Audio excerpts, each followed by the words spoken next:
Hello, hello, bonjour à tous, j'espère que vous vous portez bien. Aujourd'hui, je me propose de vous faire découvrir une œuvre tout à fait particulière qui m'a tenue en haleine pendant 3 jours, il n'y a pas si longtemps que ça. Donc, cette œuvre a pour titre Destination Itonda. Donc, Destination Itonda, c'est une romance et elle a été écrite par Sandy Bomas. Voilà, je me propose de vous la faire découvrir en vous en lisant un extrait, en sachant qu'en fin de lecture, je vous donnerai quelques éléments au sujet de cet auteur. Donc, Destination Itonda, lecture. Rony, 2009. Le jour se levait sur l'île de France. Les volets ouverts de mon appartement situé au 5e étage à Maison-Alfort m'indiquaient que le quartier n'avait pas attendu que je sois réveillée pour commencer à vivre. Dans la chambre, Tiffany dormait encore. Elle, c'est la fille avec qui je sors de temps en temps, histoire de ne pas laisser la machine s'encrasser. Elle a 27 ans et travaille dans un cabinet d'avocat. C'est une jeune femme indépendante qui ne cherche pas de relations sérieuses pour l'instant. Entre nous, les choses sont claires. On passe du bon temps ensemble et si l'un de nous deux ne trouve plus son compte dans ce style de fonctionnement, il le fait savoir à l'autre et on s'arrêtera de coucher ensemble. Allez, je vais prendre une douche fraîche pour bien commencer la journée. La porte de la douche s'était ouverte. Tiffany se tenait debout sur le seuil. Elle me regardait avec gourmandise. Quoi, cette nuit ne lui a pas suffi? Tu prends ta douche sans moi, Ron? Elle s'avança en se déhanchant délicieusement vers moi, saisit le gel douche à l'huile d'argan, en versa une noisette dans la paume de sa main et me savonna la poitrine, le ventre, avant de s'attarder un peu plus bas. Au contact de ses doigts sur moi, je me raidis automatiquement. Elle me sourit, puis frotta son corps encore tiède contre le mien, avant de me prendre dans sa bouche. Sa langue faisait de petits cercles sur mon gland pendant que, de sa main, elle pressait la base de mon pénis. Tiffany, elle me libéra quelques secondes. Tu veux que j'arrête? Non, non, continue.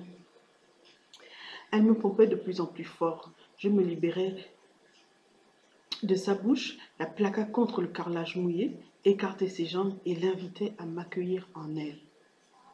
Sa peau était si chaude, fine, parfumée. Dedans, elle était brûlante. Je la prenais lentement d'abord, puis, entraînée par le rythme endiablé qu'elle donnait, j'accélérais la cadence. Ron, Ron, Ron. Oui, c'est ça, Tiff. Prends ton pied. Continue, Ron. Mes mains sur ses fesses, je m'en fis encore plus loin en elle. De petits battements émanaient du dedans d'elle. Sa respiration s'accélérait. Elle s'agrippa à mon cou et noua fortement ses jambes à ma taille, avant de me crier quelque chose d'incompréhensible. Enfin, ivre de plaisir, elle me sourit, les yeux pétillants. Je l'embrassai longuement. Sur le balcon, on prenait le petit déjeuner en parlant de choses et d'autres. Maintenant que tu es partie de Sanofi, tu as plus de temps, non? Me demanda Stéphanie.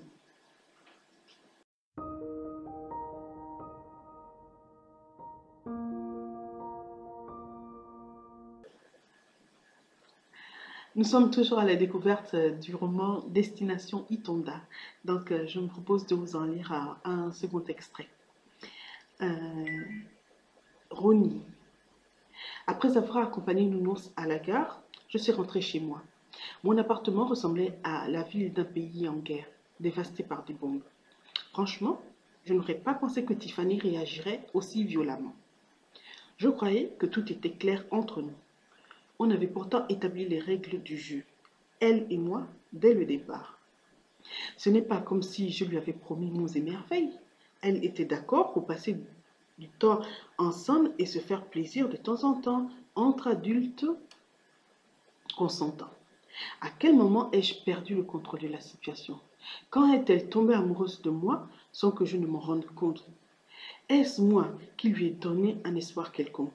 Je suis sûre que c'est à cause de la clé de mon appartement qui était en sa possession.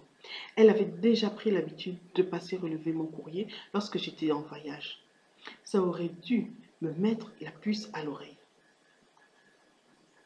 Si je lui avais donné les clés de chez moi, c'était juste parce qu'elle s'était retrouvée dehors, dans le froid, un jour d'hiver, alors que j'étais coincée dans les bouchons à l'autre bout de la ville. Et puis, il y a eu tous ces scénarios coquins qu'elle mettait en place. Le fait qu'elle m'attende chez moi dans des tenues plus sexy les unes que les autres rajoutait une touche pimentée à notre relation sex-friends. Je suis malade à l'idée de savoir Nounours loin de moi, surtout que le motif de son départ en week-end est Tiffany. J'aurais dû lui parler d'elle, j'ai merdé. Nounours pense sûrement que je lui ai volontairement caché l'existence de Tiffany, alors que ce n'est pas le cas. Que dois-je faire à présent? Et Songé trouve un moyen efficace pour calmer la colère de ta chérie. La sonnerie de l'interphone me fit sortir de mes réflexions. Oui, c'est moi mon type. Ouvre-moi s'il te plaît. Mince, j'avais complètement oublié qu'Armand passerait à Paris aujourd'hui. Alors on dit quoi? Tu sèches maintenant le boulot, dit-il d'un ton mon cœur. Ah oui, on avait rendez-vous. Désolée, je t'ai complètement oublié. Je vois ça. Tu me laisses pas rentrer? Je ne m'étais même pas rendu compte que j'étais sur le seuil de la porte. Désolée.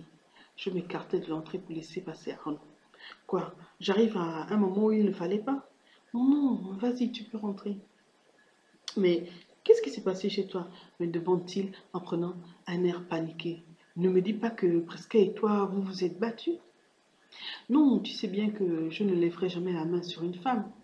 Alors, comment tu expliques l'état de ton canapé? Vous êtes tellement fougueux que vous l'avez déchiqueté en pleine action? Il se met à rire à gorge déployée. Voyant que je gardais mon sérieux, il se calma. Arnaud, ça sérieux une minute, tu veux?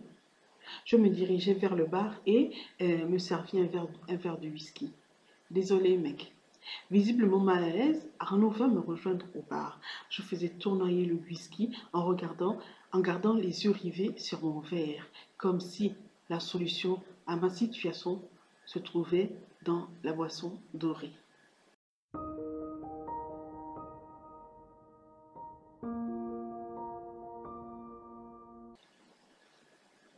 Donc, Destination Itonda, la particularité de cette œuvre, c'est peut-être le schéma narratif qui a employé l'auteur qui nous permet en fait de vivre l'histoire des protagonistes, de vivre les pensées de chacun des protagonistes et ensuite il y a la partie dialoguée entre les différents intervenants.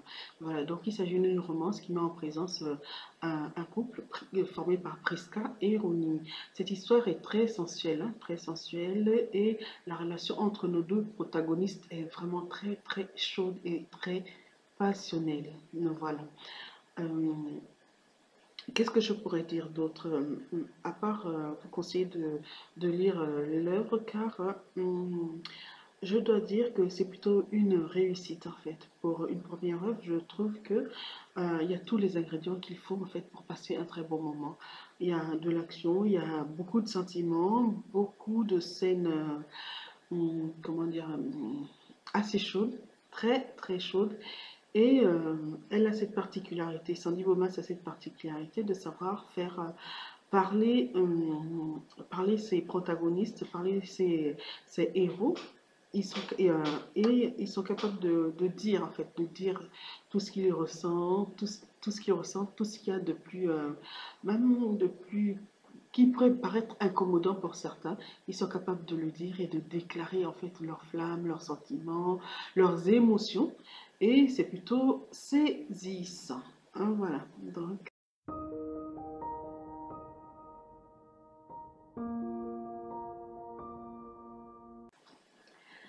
nous venons de découvrir Destination Itonda. Donc, il s'agit d'une romance écrite par Sandy Boumas.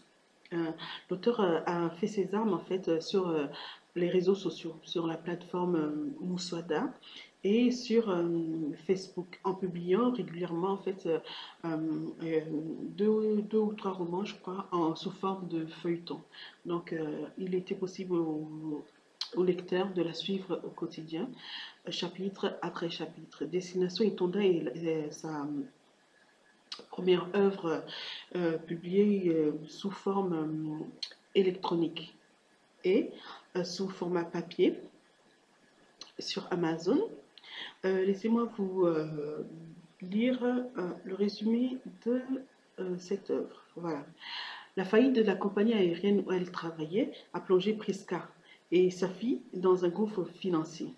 Réembauchée à la Lufthansa, sa première rencontre avec Parfait Rouni, chef d'entreprise installé en région parisienne et vivant entre deux avions, est des plus orageuses. Une grève à l'aéroport de Libreville a paralysé le trafic aérien.